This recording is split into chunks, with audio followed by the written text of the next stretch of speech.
Hello everyone, welcome to my 14th video lecture on infinite series. In the previous videos, we have discussed about the series of positive terms. In this video, we shall consider the alternating series. So the series which contains alternatively positive and negative terms is called as an alternating series. So a series of the form u1 which is having the positive term, positive sign, u2 let it be with minus sign. Alternatively we should have positive, negative, positive, negative, positive and so on. So first term is u1, second term is u2, third term is u3, fourth term is u4, fifth term is u5 and alternatively negative positive signs like that. So the series which contains alternatively positive and negative terms, that type of series is called as an alternating series, and symbolically it can be represented as summation where n is running from again 1 to infinity. So in order to account for the minus sign, we usually take minus 1 to the power n if it is n equal to 0. When n equal to 0, minus 1 to the power of 0 becomes 1. Therefore, we would have taken n in that case. But here n is running from 1 to infinity. Therefore, when we put minus 1 to the power of n, that is equal to 1. So minus 1 to the power of 1 is minus 1. So it gives us the first term to be negative. But we are observing here that the first term is positive. Therefore, it is convenient if we write here minus 1 to the power n minus 1. So if we write minus 1 to the power n minus 1, it gives us, for example, for n equal to 1, minus 1 to the power of 0, the plus sign. For n equal to 2, minus 1 to the power of 2 minus 1, that is 1, minus 1 to the power of 1 is minus sign. So like that, alternatively positive negative signs can be generated through this into un. So un is the general term. So the general term is un with the either positive sign or negative sign decided by this factor. So this type of series is called as an alternating series. And we have to observe here that the alternating series can either be convergent. So there is a possibility of this series to be convergent, divergent, and also the alternating series can be oscillatory. In the previous case, we were not having the third possibility. The series of positive terms were behaving either like convergent or like divergent. But the alternating series will behave as convergent, divergent, and even oscillatory. So we have to determine the nature of the given series either like convergent or divergent or oscillatory. So in order to do that, we are having one very important test called as the Leibniz test. So let us discuss what is the principle of Leibniz test. If summation minus 1 to the power n into un, that is nothing but u1 positive term minus u2 plus u3 minus u4 plus minus and like that the alternating terms is the given alternating series,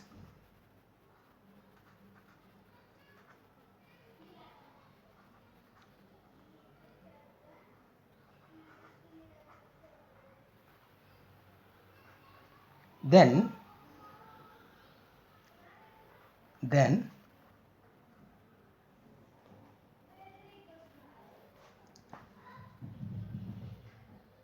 it is said to be convergent.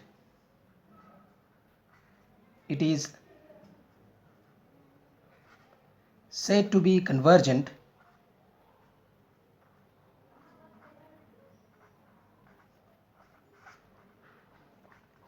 if the following two conditions are satisfied. The first condition is un is greater than un plus 1 for all n. The second condition is limit of nth term as n tending towards infinity is 0. So if these two conditions are satisfied, then we say that the given alternating series is convergent.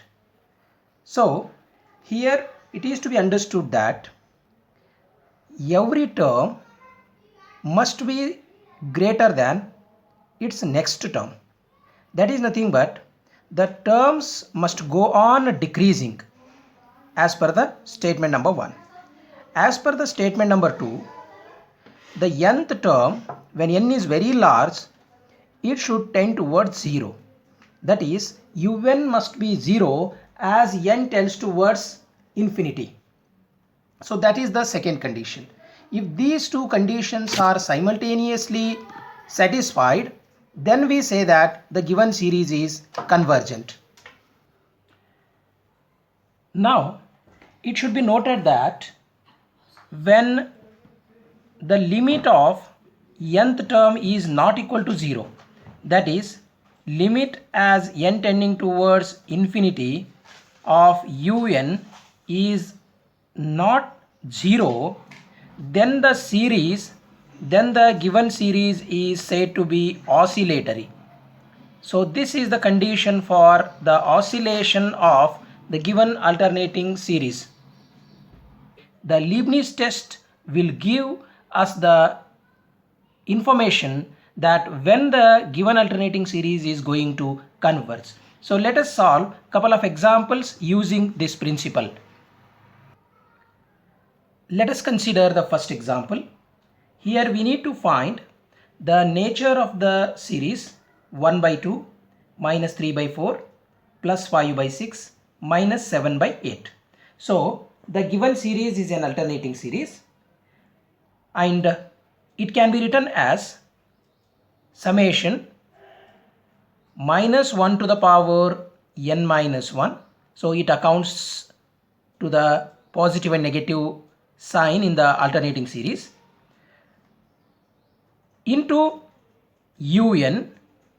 So if we consider this as the given alternating series, we should be in a position to tell what is the nth term. So by looking at the given series, it is very easy to write down the nth term. So the alternating symbol, that is more plus and minus symbol, will be taken as per this into what is the nth term. If we look at the terms of the given series, first term is 1 by 2, second term is 3 by 4, third term is 5 by 6. In the numerator, we are having the odd numbers. So therefore, it is 2n minus 1 in the numerator. In the denominator, it is 2 for the first, 4 for the second term, 6 for the third term. So the even numbers are there in the denominator. So they can be taken as 2n. So the denominator is 2n and numerator is 2n minus 1. By substituting n equal to 1, we can have 2 into 1, that is 2 minus 1, 1 by 2. So the first term will be generated with plus sign because it is minus 1 to the power of 0 in that case. Plus the second term will have minus sign because n equal to 2 means minus 1 to the power 1 is minus sign. 2 into 2, 4, minus 1, 3 by 4 we will get. So likewise, we can generate the given alternating series. So this is the nth term. So therefore, we can write down un is 2n minus 1 divided by 2n, that is. And now we have to check two conditions as per the Leibniz test. The first condition is un plus 1 must be smaller than un, or un must be greater than un plus 1. So this condition we have to check. In order to check this condition, we should have un plus 1. We have un in hand in the given problem. So let us find out what is un plus 1. So from this, simply by replacing n by n plus 1, let us get un plus 1. So it is 2 into bracket n plus 1, in place of n we have to write here minus 1 as it is, divided by 2 into bracket n plus 1. So this is equal to un plus 1 is going to be 2n plus 2 minus 1. So it is 2n plus 1 in the numerator. In the denominator it is 2n plus 2. So we are having the next term of un like this. So in order to check the first condition, we have to consider un minus un plus 1. We want to check un is greater than un plus 1. Therefore we are considering their difference. If this answer is going to be positive, then we can say that un is greater than un plus 1. That is our job here. Therefore let us consider un minus un plus 1. Let us write down un expression from this, that is 2n minus 1 divided by 2n, and un plus 1 expression from this with negative sign, that is 2n plus 1 divided by 2n plus 2. Now let us simplify this by taking the LCM. So LCM is 2n into bracket 2n plus 2. So the LCM we are writing here. Now here we need to multiply by this bracket. So 2n plus 2 into the existing bracket is 2n minus 1 minus, here we need to multiply by 2n. So 2n into bracket 2n plus 1. So this is the numerator after taking the LCM. When we simplify this, the answer is going to be minus 2 divided by 4n into bracket 4n into bracket n plus 1. N is running from 1 to infinity, therefore this is positive. Numerator is minus 2, therefore the total answer is negative. So this is less than 0. Because of this minus sign, we can say that the total answer is negative. That is un minus un plus 1 is less than 0, and we can transfer it to that side. So that implies un is less than un plus 1 for all n, that is. So the first condition of the Leibniz test is itself, it is failed. Now we have to check whether the second condition is valid or not. So therefore now let us consider limit as n tending towards infinity of un, that is equal to limit as n tending towards infinity of un is here in this problem 2n minus 1 divided by 2n. So let us separately divide it. So that is going to be limit as n tending towards infinity of, when we separately divide, 2n by 2n is 1 minus 1 by 2n. So when we substitute in place of n infinity, so only the second term is going to be affected.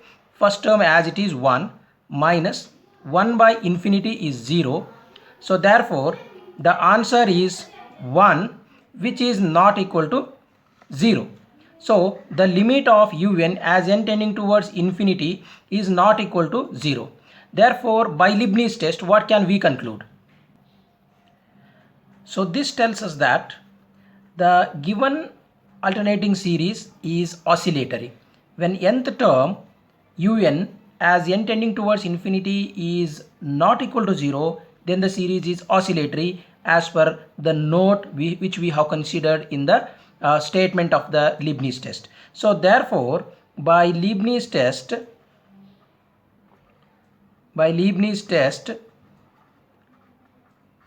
it implies summation minus 1 to the power n minus 1 into un, that is the given alternating series, is oscillatory as per the second result, and it implies from the first result that the terms are increasing, the terms are growing as n increases.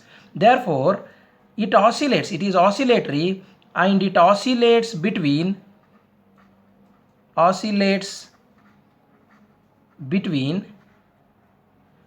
minus infinity and plus infinity.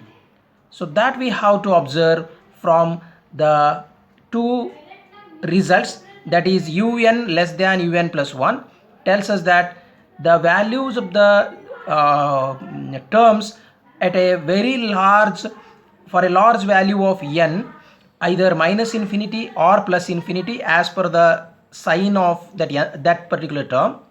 And as per the second result, when the limit is non-zero, the series is oscillatory. Therefore, it oscillates between minus infinity and plus infinity. So this completes the solution of first problem.